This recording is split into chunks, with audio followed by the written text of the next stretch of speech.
Hey, hey, hey, it is Magic Manifesting Mondays, and I really wanted to speak to this over the weekend, but it was crazy busy, and I don't know where today went either. Yay, we managed to get through home affairs and get the passports renewed pretty painlessly today. And let's face it, these times are really calling us to serve in every way that we possibly can and give up our love and our time and our funds and our idealism.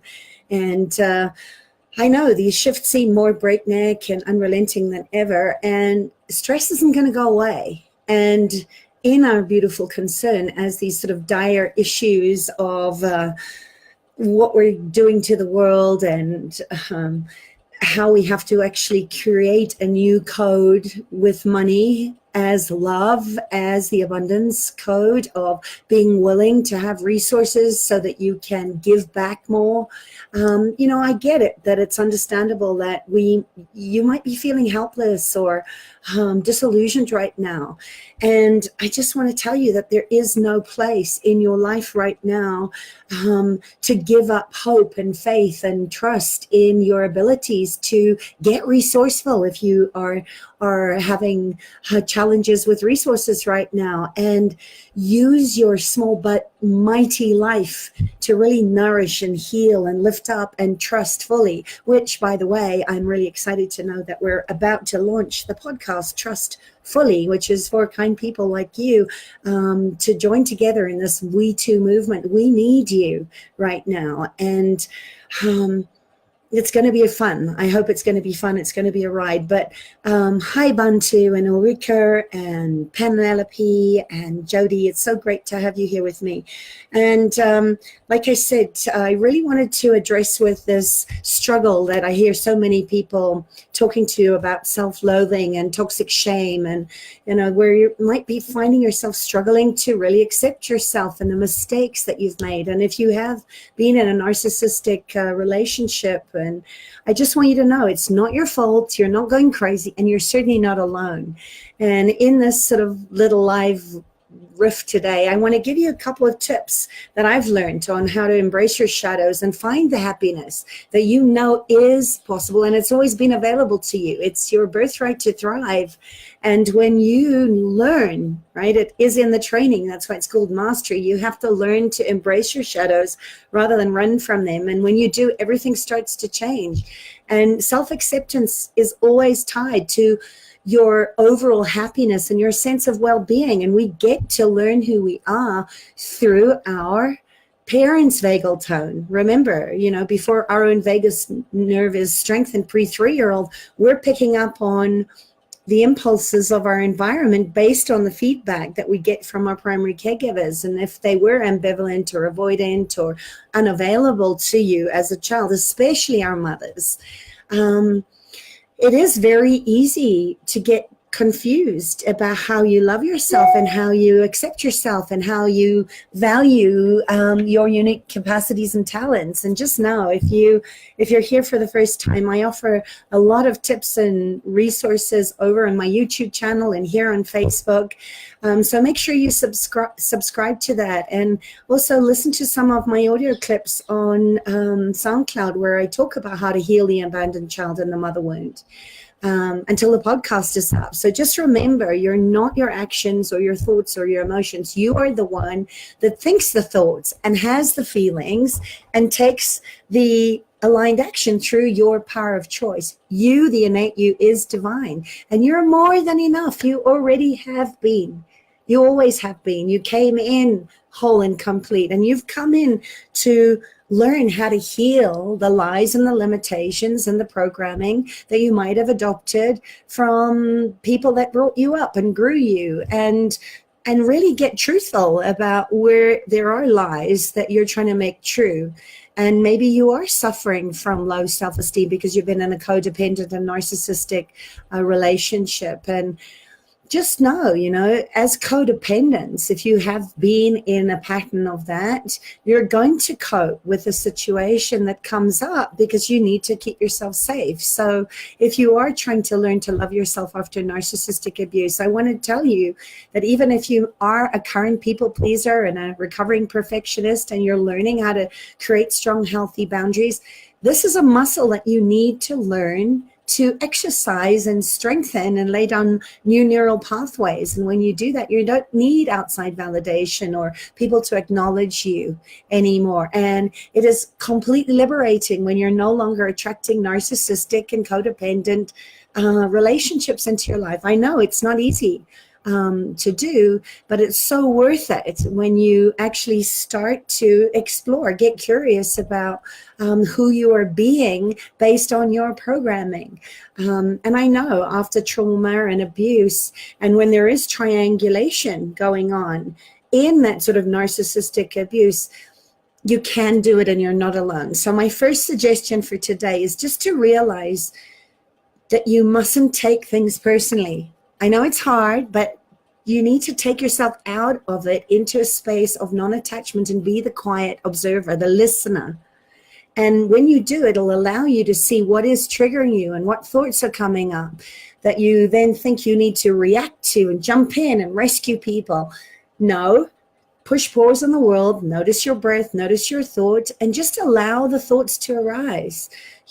Try and lower the mental chatter in your life. Don't attach to anything. Just breathe it in and out. Breath is so important in this to quieten your mind and bring your nervous system down. So try and get as still as possible.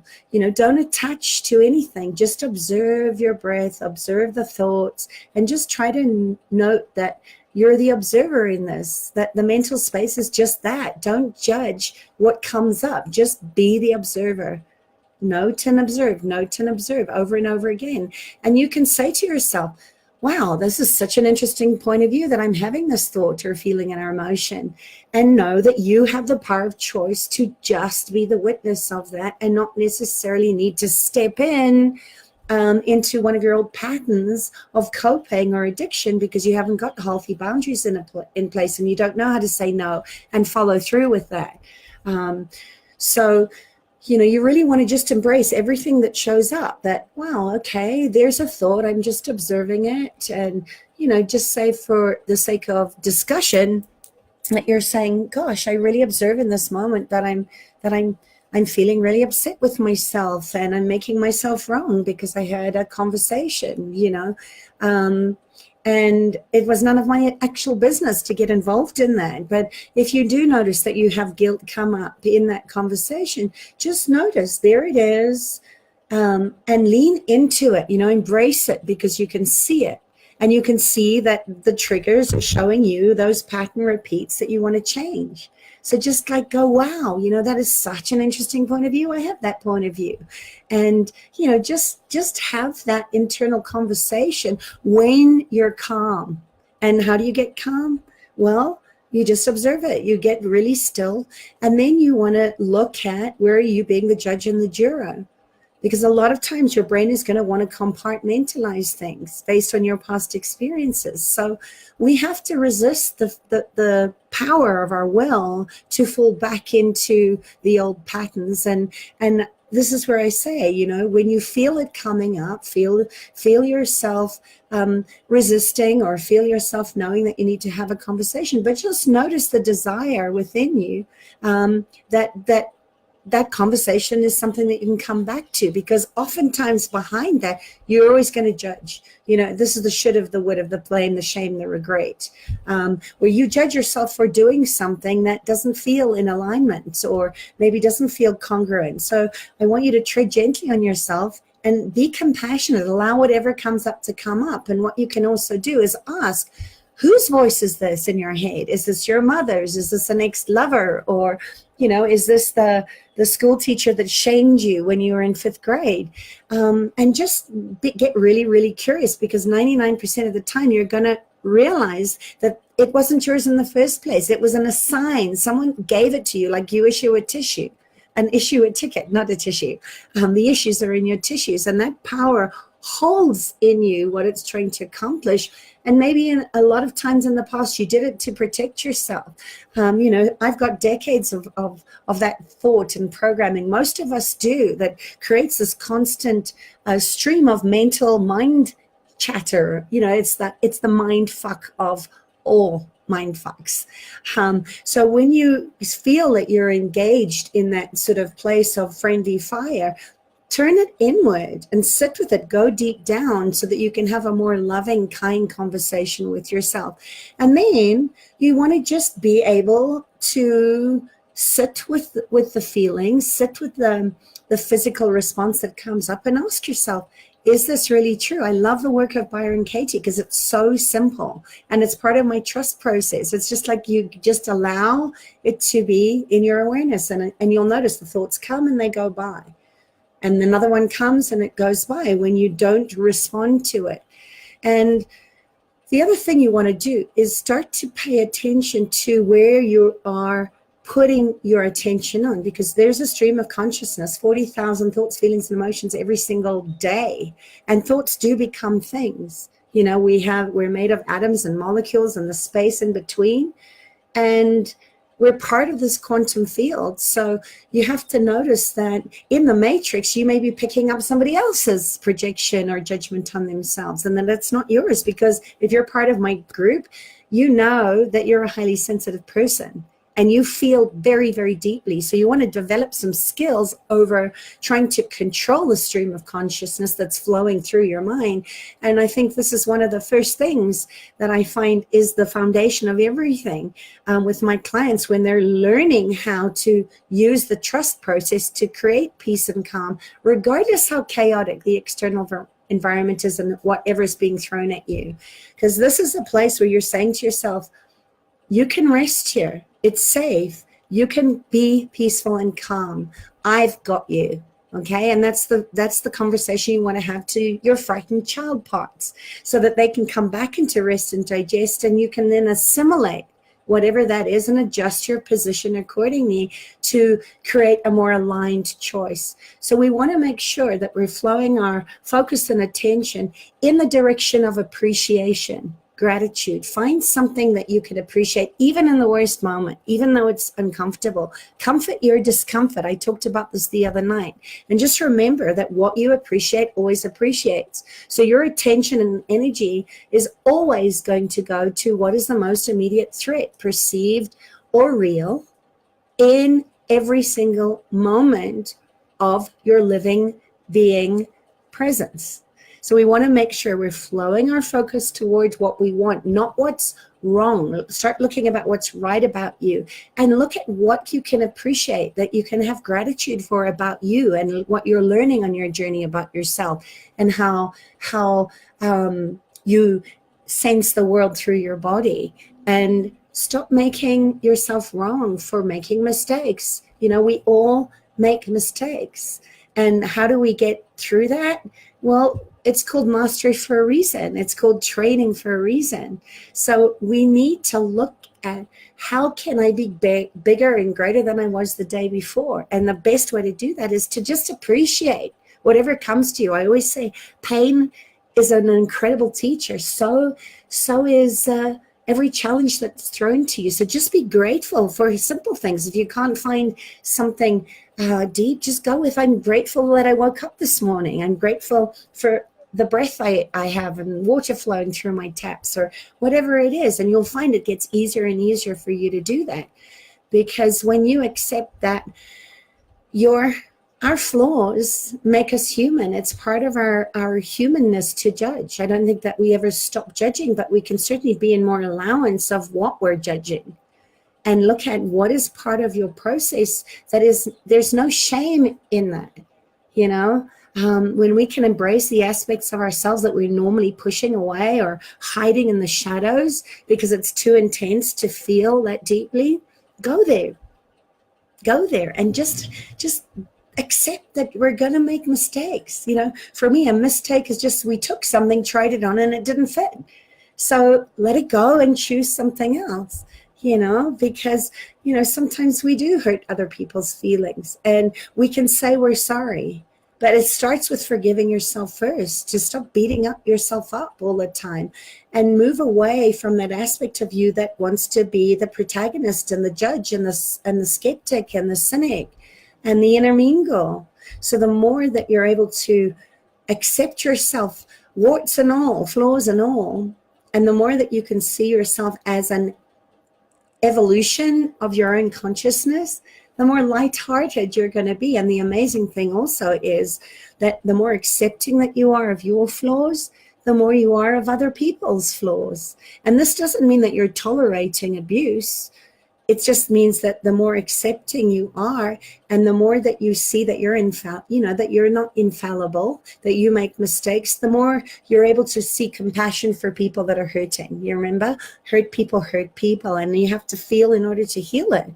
So, you have to learn from the mistakes you've made and then move on and hold yourself in that space of being confident to choose what you do want, not what you don't want. And don't go into the guilt and the shame. Just see, okay, not my best choice.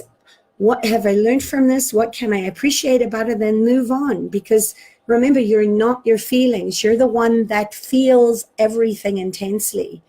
And it's always triggered by a thought that you've had or an experience in your life.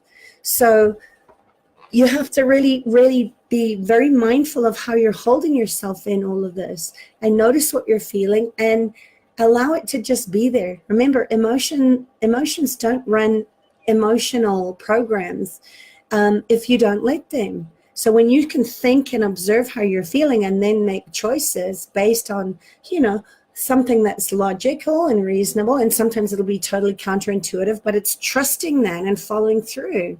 So just trust that when you start to change the way you are being with your thoughts, you're going to start laying down new neural pathways that are pro your life, not against you.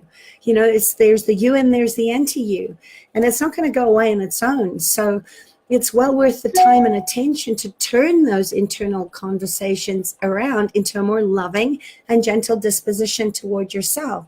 It's just like we teach people how to treat us, and it starts with how you treat yourself. You have to lead by example.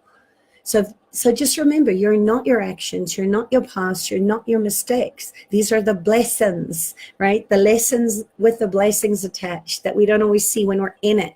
And why sometimes it's helpful to have somebody to support you, to see it as an opportunity to transcend your past programming and your old coping mechanisms and addictions. So to recap, just remember, self-esteem is how you're valuing yourself, how you're showing up and owning your worth, and how you're contributing to the greater good, and how how you're being a good human being. Self-acceptance is more how I am in allowance to other people and to my past transgressions, and being willing to forgive yourself, and if you haven't already, ask to join the Believers Challenge. I ran a 5-day challenge a couple of weeks ago on going back to the basics of yes, no, please, thank you, and I'm sorry. And so many people wrote back to me about how much they got out of that little short course in a place of being more empathetic to you. That empathy gene is so important. It's the antidote to judgment. It's the antidote to blame and shame. To be able to empathize and be really rooted in your humility, and be able to say you're genuinely sorry when you screw up. We are human. We're human kindness, and we didn't come with a manual. We're going to be reactive. We're going to be stressed. We're going to lose it every now and again. And it's always going to be this unresolved childhood trauma that's crying for you to hold it so that it can let go and integrate and synchronize back in with the grown-up you. So learn how to mother your child parts that are still being triggered by things that haven't been given a voice, and listen to it, because I've just seen so much change so quickly for people that are switched on this high fight, flight, freeze response for their whole life, that when they can just be an allowance and come back and rest in themselves, rest in their bodies, everything starts to change. This is how we evolve in our personal growth, by embracing the shadow parts. You know, it's something to be embraced, to go into the shadows. And I get that it's incredibly terrifying at times, but just know it's not about labeling yourself as bad or terrible or wrong or evil or, you know, too fat or too loud or too anything. It really is a really powerful place where forgiveness resides, where empathy lives, where you can love yourself back into being. And you'll find so many gifts and lessons when you go into the shadows and you stay there. You know, the dark can be a beautiful ally for you in your practice. And I just want to mention as well that when you do start to change the way that you are in right relationship with somebody that perhaps is using your past mistakes as a weapon of mass destruction against you at a later state, just know that when they feel like they can no longer control you and they can no longer manipulate you, that they are going to play dirty. They are going to up their ante and try and find another way in. And this is why it's called mastery. This is why it's called training, because we have to use that to hold ourselves in integrity. And honor our boundaries, to say, absolutely no, you know, I've got this and this is not how it's going to be anymore. So, you know, we have to be willing to let things go and let people go. And it starts with really, really deepening into owning your true values and knowing who you are and owning your worth, so that you can move forward, learn from your mistakes, and really come home to your heart. And trust that you are enough. Remember, the power of choice is yours and yours alone. And you have got this. You're not alone here. So if you like this video, if you're new here, subscribe to my channel. Follow me on Facebook so that you can join me when I go live on Facebook. And just know that you are a trustworthy person, and you are kind, and you are lovable, and you are a very loving person. So show up and be loving to yourself in those moments when you want to beat yourself up, because there's no point in continuing to flagellate and you know, keep yourself unhappy. It's on you to change that, and it starts by choosing to trust that you are enough. So that's my high vibe daily dose of body mind medicine for you. Give me your insights and your awareness on how you make the inner saboteur voices a non-negotiable, to put it aside and say, is it true? And what am I choosing today? And how can I be bigger than and greater and more generous and more kind and caring and empathetic toward myself and others? Every single day we get to clean the slate, push Control Alt Delete, and we get a new opportunity to do better every single day. So have a beautiful rest of your Monday wherever you are, and let me know what you'd like me to speak to in the coming weeks. Springtime, the buds are blooming here in South Africa. The weather's getting warmer, and it's time to tend to those garden, right? To tend to those bulbs and those seeds that you planted during the winter time when we were in contraction. And we're going into a state of expansion here in the Southern Hemisphere. So, you know, what seeds are you planting to create a brighter future where those inner mean girls do not get to run your show? All right. Lots of love. Bye. Mwah.